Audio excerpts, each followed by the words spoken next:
Chapter 4. Raw Fish. "Xiaomao, may I have a moment?" Gaoxuan asked as Mao was about to head back to her room after finishing the day's work.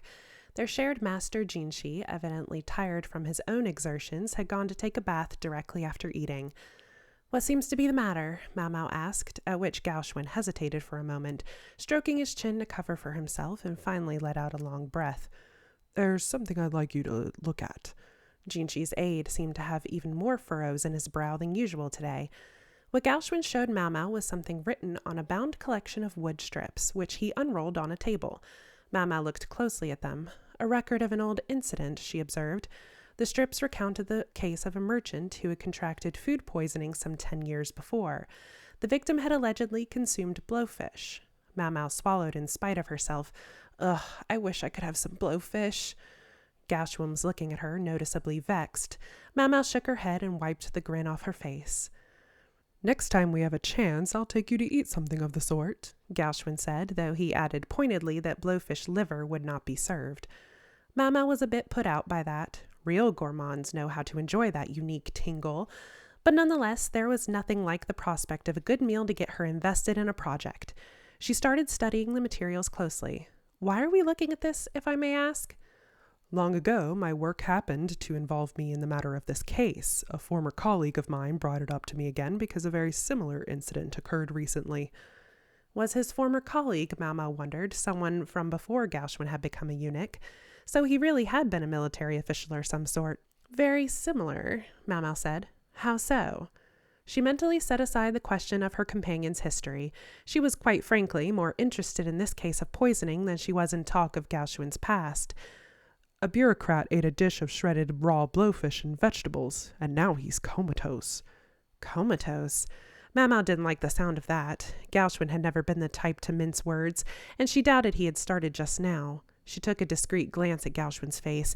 He had the same wrinkle in his brow, the same somewhat wrung-out expression as usual, but he also seemed to be studying Mao in much the way she was studying him. "My apologies, Master Gaoxuan, but might I ask further details?" Despite her directness, Gaoxuan didn't flinch, but only nodded slowly, his hands still resting in his sleeves. "Yes, of course. I'm quite happy to tell you, Xiaomao. I'm confident you know where you stand." She wasn't sure that was a compliment. The meaning was clear enough. Keep your mouth shut. "Besides," he went on, "could I really leave the story off there?" What a tease. He knew perfectly well that Mao's curiosity would be fired by now. "Please, by all means, continue," Mao said, frowning at how amused Gaoxuan seemed by his own sudden importance to her. Gaoxuan pointed at the strips of wood and said, "In the current case, the dish included blowfish skin and meat, almost raw, just given a quick scalding. The victim consumed the dish and fell into a coma." "Meat? You mean not the internal organs?" "That's right."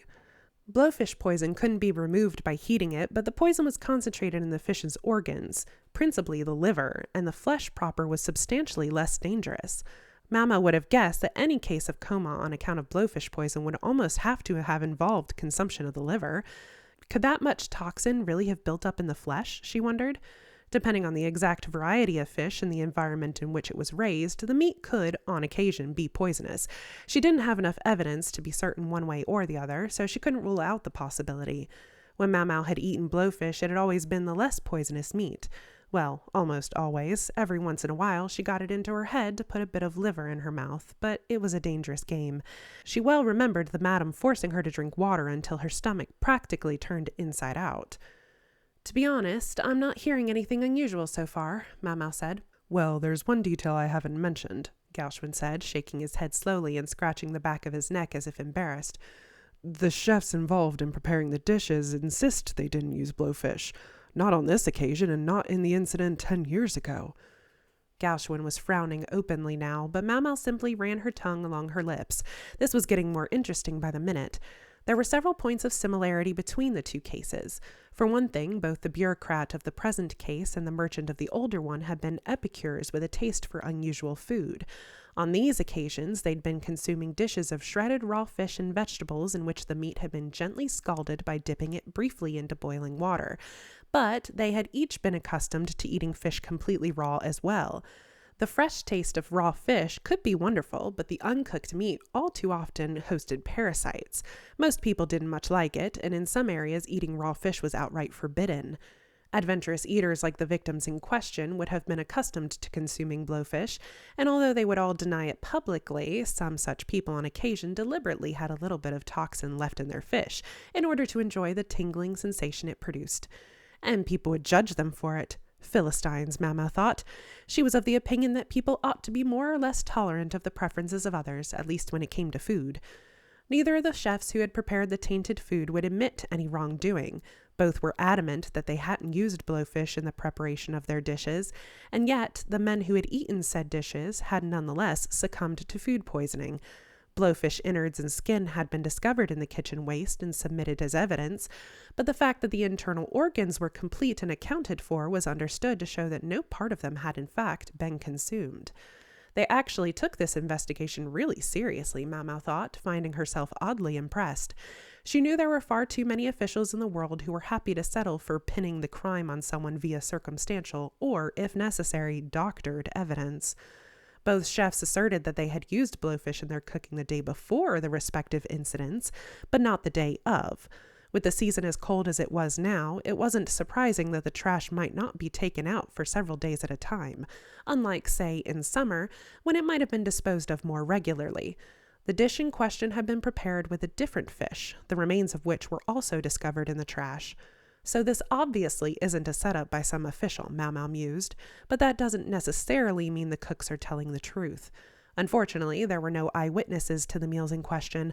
Afraid of angering his wife with his auteur culinary choices, the administrator frequently took his meals alone. The cook had brought in the dish, but the official's servant only saw him eat at a distance and couldn't identify exactly what fish had been used in the meal. Moreover, the victim had succumbed only after he was well finished eating, the best part of half an hour after the meal was over. A servant bringing tea discovered the man twitching and barely breathing, his lips blue. The symptoms are certainly in line with blowfish poisoning, Mama thought. The information Gauchwin had given her, though, simply wasn't enough. She decided to give up trying to think the problem through for a while until she could get more details from the eunuch. She was just mumbling to herself, what in the world could have happened, when an irreproachably handsome visage appeared beside her. Mama felt the muscles of her face tauten reflexively. "If you'll excuse me, perhaps you could not pull faces at yours truly? It wounds me."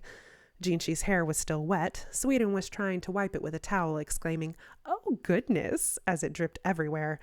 Mama forced herself to resume a normal expression. It seemed she had been all but vibrating with distress. "You are certainly hanging on every word Gauchwin said," Jinchi remarked. He didn't sound amused. "I was only as engaged as anyone when a speaker has something interesting to say." Jinchi looked scandalized. "Now, just a moment. When I talk, you never—" He couldn't even bring himself to finish a sentence, but for the moment, Mama didn't care. "It's gotten late," she said. "If you won't be needing me, sir, I'll be going back."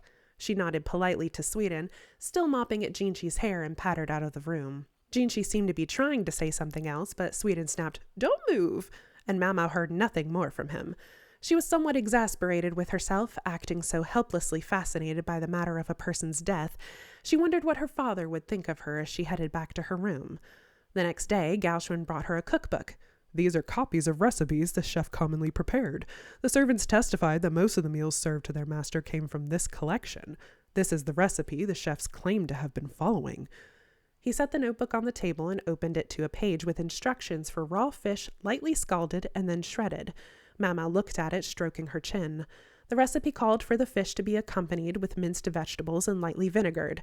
A few scrawled notes indicated modifications to the vinegar, but overall there was nothing unusual. Several different vinegar dishes were listed, presumably to account for the season and available ingredients.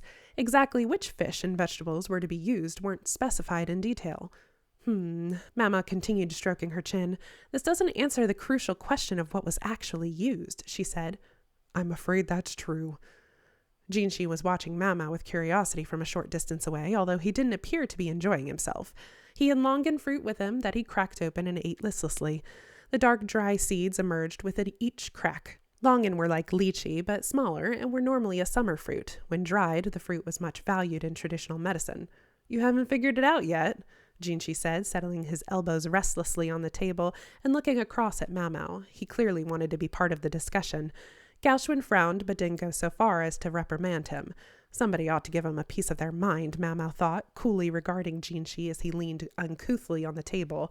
At that moment, somebody plucked the longan from Jinshi's hand. "Boys who can't comport themselves like gentlemen would go without snacks," Swearden said, chuckling openly from her place just behind Jinshi. Despite her laughter, Mau felt the charge in the air. She couldn't shake the sense that she could see storm clouds rising up behind Swearden. Would it be strange to describe the lady-in-waiting as having the aura of a seasoned warrior? Yes, Jinshi's eyebrows drooped, but he took his elbows off the table and resumed proper posture. Very good, Swearden nodded, placing the fruit back in his hand. Here Mau had assumed Swearden was just a doting old lady, but apparently she could be a stickler for propriety. But they were getting off track. It was time to bring things back to the subject at hand. This incident occurred just recently, didn't it? Mau said. About a week ago, Gaoshun replied, during the cold season. This dish typically used cucumber, but this time of year they would have had to find something else. May I guess that it was prepared with daikon and carrots? There were only so many vegetables that would be available in winter. To each ingredient there was a season, a window in which it could be best enjoyed. The chef said he used seaweed, Gaoshun said. Huh, said Mau, her mouth opening in an expression of surprise. Did you say seaweed? Yes, seaweed, Gaoshun replied. Seaweed was a common ingredient in traditional medicine as well, and yes, it would make some sense appearing in this particular dish. But a gourmand like that wouldn't want just any seaweed. He would want something different, special. Mau felt the corners of her mouth turn up. She suspected her front teeth were showing. Jinshi and the others looked at her with their own mouths agape. Mau, still grinning, turned to Gaoshun. Perhaps I could inspect the kitchen of the house in question, if that's possible. She wasn't sure he would go along with the idea, but it couldn't hurt to try. Gaoshun acted swiftly, and the very next day, Mau had everything she needed to get into the kitchen where the trouble had started. She was given to understand that obtaining permission had been a simple matter, as the official inquest was already incomplete. The estate was situated in the northwest of the capital. The northern quadrant of the city was occupied primarily by high-ranking officials, and the area was packed with gorgeous houses.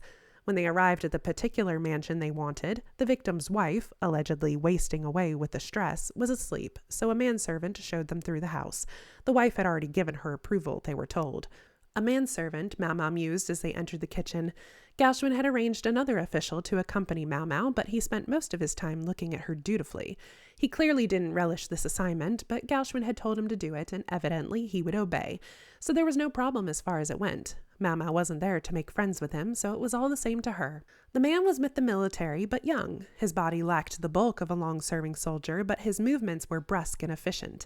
Under his furrowed brow was a face that was manly despite its remaining traces of youth. He looked oddly familiar, Mau thought.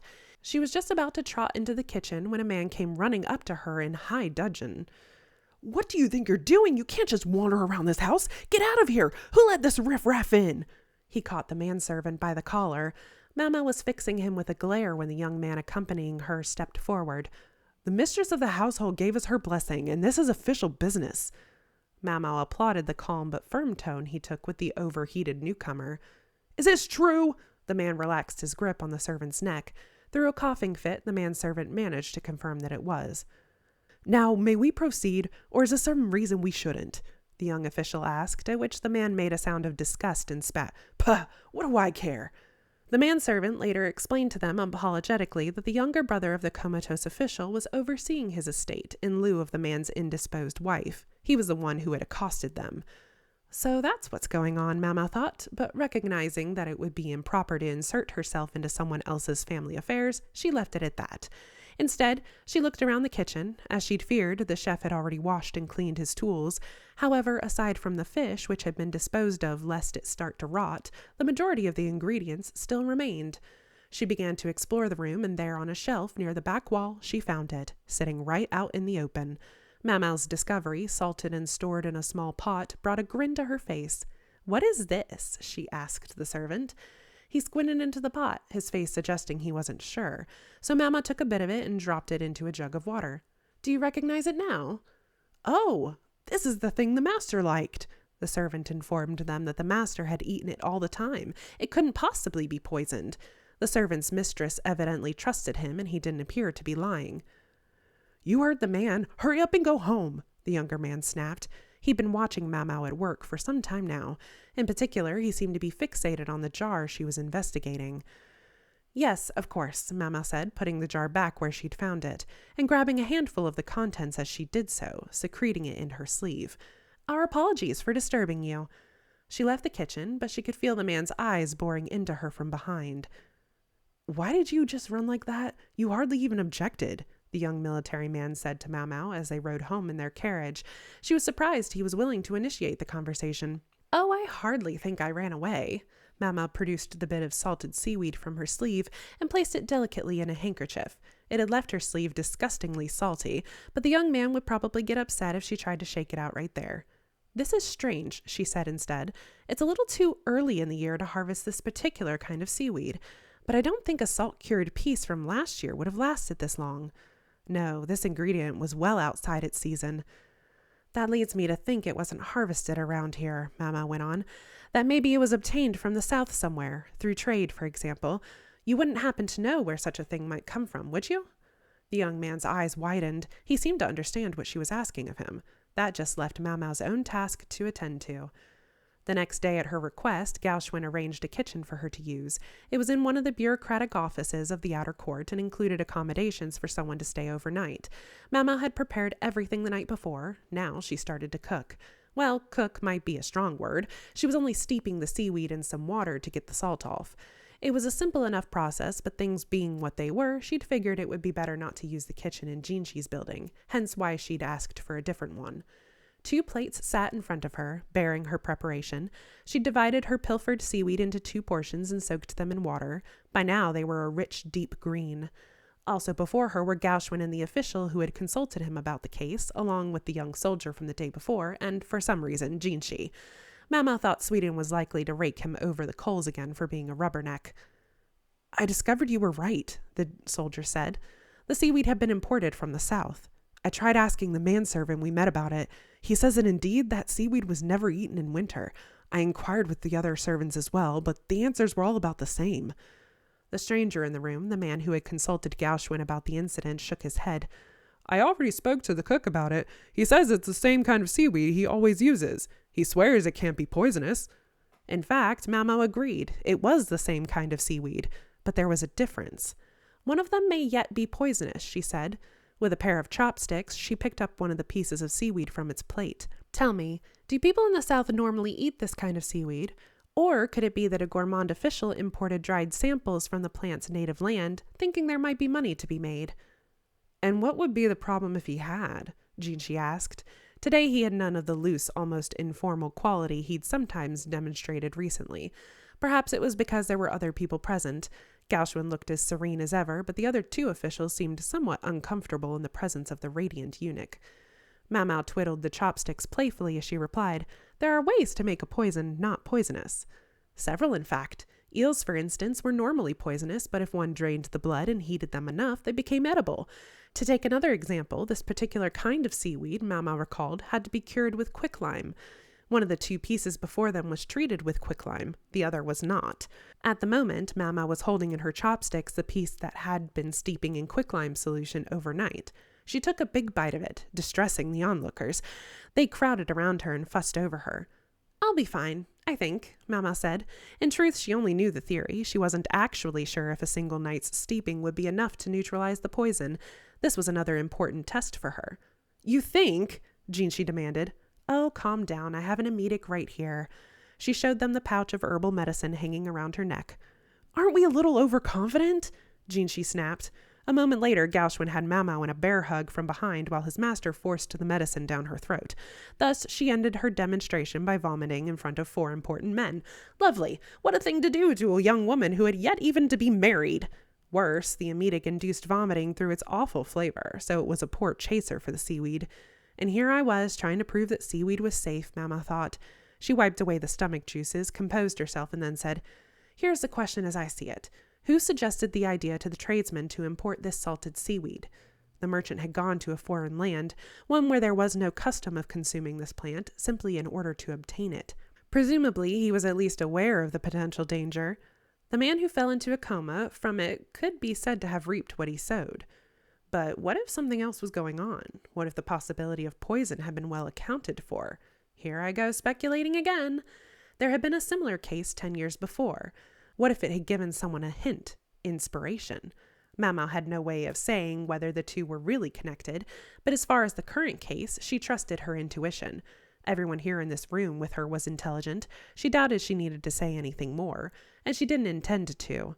Mama was a person of such minor consequence, she had no desire to ponder anyone's particular guilt. I see, Gauchwin nodded slowly, evidently comprehending what Mama was driving at.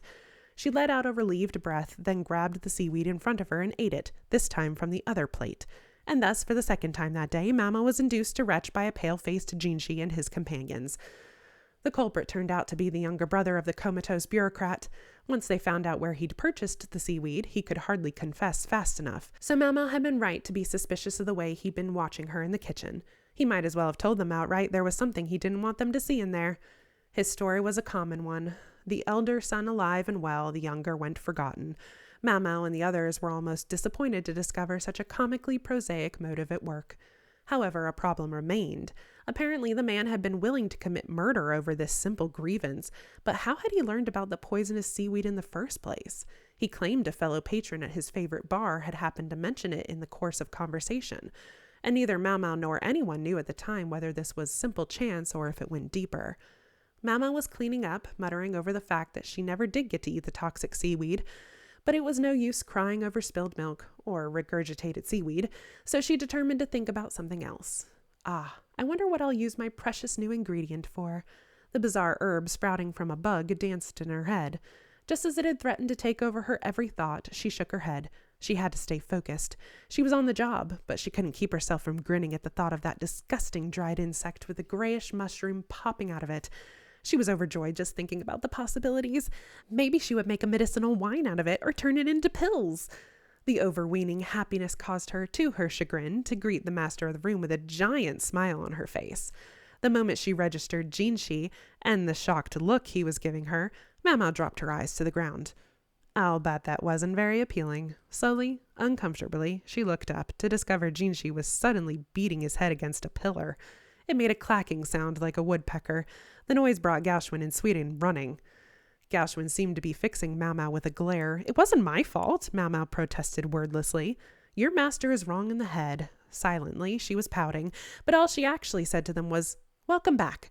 She could at least act polite. Jinshi had been spending especially long days at work of late. He claimed it was because there were so many things that needed taking care of, in which case, perhaps he should have been working the other day rather than standing around gawping at Mau's experiment. Jinshi's assessment of the person he'd recently had to entertain to get his work done was less than flattering. You could say we don't get along, or at the very least that there's a stark difference of opinion. Now he sighed as he accepted some fruit wine from Sweden.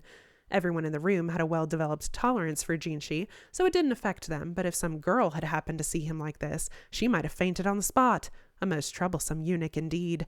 So there was someone out there who could successfully have a different opinion from Jinshi. That was impressive in its own right. There are some people even I can't deal with easily, Jinshi said. The person in question was evidently a high-ranking military official, a man of sharp intellect but unorthodox character. He would nitpick, bring visitors to people's offices, barge in, challenge them to a game of shogi, distract them with simple banter, and otherwise prevent paperwork from getting stamped for as long as possible. And on this occasion, Jinshi was his target. Jinshi had found himself obliged to entertain the man for a good 2 hours each day, which meant he had to make up the time later. Mama's face contorted. What old hermit would waste his time like that? Old hermit? He's only just past 40. The worst part is he gets his work done before he comes to bother me. A 40-something eccentric, highly ranked military officer. These particular characteristics rang a bell with Mau, but she had the distinct feeling that recalling exactly why would bring nothing good, so she decided to forget about it instead. Unfortunately, forgetting was unlikely to make her bad feeling any less accurate. I believe the matter you were concerned with has already been approved, Jinshi said, bringing his nymph-like smile to bear on his uninvited guest. It took a genuine effort not to scowl. Hell, sure it has, but flower viewing is just so hard in the winter. Thought this would be the next best thing. Jinshi was confronted by a middle-aged man with an unshaven face and a monocle, a loiterer if ever there was one. He wore a military uniform, but his build was more that of a civil official, and his squinted fox-like eyes carried equal parts intelligence and madness. The man's name was Lacon, and he was a military commander. In some other era, he might have been considered a sleeping dragon, a great military mind waiting to be discovered. But in this day and age, he was just another oddball. He came from a good family background, but was still unmarried at more than 40 years old. He had adopted a nephew of his to oversee his household. Lacon was interested in 3 things: go, shogi, and gossip. He would engage anybody in one of these, even if they weren't interested. As for why he had made himself such a nuisance to Jinshi recently, it was because Jinshi had taken on, as a maid, a young woman with a connection to the Verdigris house. The situation was simply what it was, yet it couldn't look good to society at large to take a girl from a brothel. Yes, she was nominally just his maid, but what were people supposed to think? This rumor-loving official had run with the story of Jinshi's youthful new acquaintance until the military was thoroughly convinced that the eunuch had purchased her out of prostitution. And it was hard to say they were wrong exactly. Jinshi let the old fart's jabbering, where did he get all these stories, go in one ear and out the other as he stamped away at the papers Gauchwin had brought him, until the moment Lacon had said something rather unexpected. I used to have a friend at the Verdigris house myself, you know, someone I was very close to. Jinshi had never known him to show any interest in things carnal. A courtesan? What was she like? He asked, his interest aroused, much to his annoyance. Lacon grinned and poured a bit of the fruit juice he'd brought with him into a glass. Reclining on a couch, he could have been relaxing in his very own room. Oh, she was a fine lady, excellent go and shogi player. In shogi I could hold my own against her, but in go, oh, I was always losing. To defeat a military commander at a game of strategy was no mean feat, Jinshi reflected. I thought about buying out her contract. Figured I would never meet a woman so interesting again. But life doesn't always give you what you want, boyo. A couple of interested parties showed up, both very rich, and started a bidding war. Drove up the price. Goodness. Sometimes buying out a courtesan's contract could cost as much as building a small palace. In other words, the bidding war had put the woman out of Lacan's reach. But why was he telling Jinshi this? She was one odd duck, that lady. Sold her arts, but never her body. Hell, she didn't even seem to think of her customers as customers. When you had tea with her, she never would act like she was serving her master or anyone important. No, no. Instead, she'd look at you, imperious, like royalty granting an audience to the basest peasant. Now there are those that like that kind of treatment, and they were mad for her. I mean, listen to me. It takes one to know 'em, eh? Ah, the very thought sends a shiver down my spine. Jinshi, growing more and more uncomfortable with the conversation, tried to look away from Lacon. Gauchwin was stationed quietly in the background. His mouth was pulled into a single straight line, and he was biting his lip hard. There were a great many people in this world who shared Lacan's predilections. Jinshi wasn't sure if Lacon realized the effect he was having. In any event, the arch-eccentric went on. Ah, what I wouldn't have given to take her to bed. His leering grin betrayed no small hint of madness. I admit, in the end, I just couldn't let her go. I resorted to a bit of an underhanded scheme. Suffice to say that if she was too expensive for me to afford, all I had to do was make her cheaper. Shave off the premium, as it were. Behind his monocle, Lacan's fox-like eye was sparkling. Aren't you curious what I did? Jinshi found himself inexorably drawn into Lacan's story. This was what made the man so fearsome. We've come this far. I suppose it would be a waste not to at least hear the end of your tale. Jinshi suddenly realized his tone had become chilly. Lacan smirked at him. Don't be in such a hurry, boyo. I have a little favor to ask first. He laced his fingers together and stretched mightily. And what might that be? The serving girl you got in recently. I hear she's quite an interesting specimen. Jinshi was on the cusp of letting out a sigh of exasperation. This again, but what Lacan had said next caught him by surprise. They say she has a knack for solving mysteries. Lacan didn't miss the flinch this provoked from Jinshi. I have a friend, he went on, a metal worker who used to produce pieces for the palace, but he kicked the bucket a bit back. See, he had 3 pupils, but funnily enough, he didn't designate a successor. Oh, Jinshi said politely, while thinking how unusual it was for Lacan to have a craftsperson among his acquaintances. It's a sad thing, a master craftsman who doesn't pass on his secrets before he passes on himself. I keep thinking he must have left some hint, something to make sure his art didn't die out, but I'm not finding it." "What are you getting at?" Jinshi asked curtly. Lock-on removed his monocle and said, "Oh, it's nothing to speak of. Just wondered if there might be some way to find out what secrets that old man took with him to his grave, such as by having a particularly clever young maid look into the matter." Jinshi didn't say anything. "Our dead friend was a funny guy. Left a will. Very portentous stuff. Makes a man think there must be more to it." Jinshi still didn't say anything. He closed his eyes and let out a breath. It was all he could do to muster. "I'm not making any promises. Tell me about the will."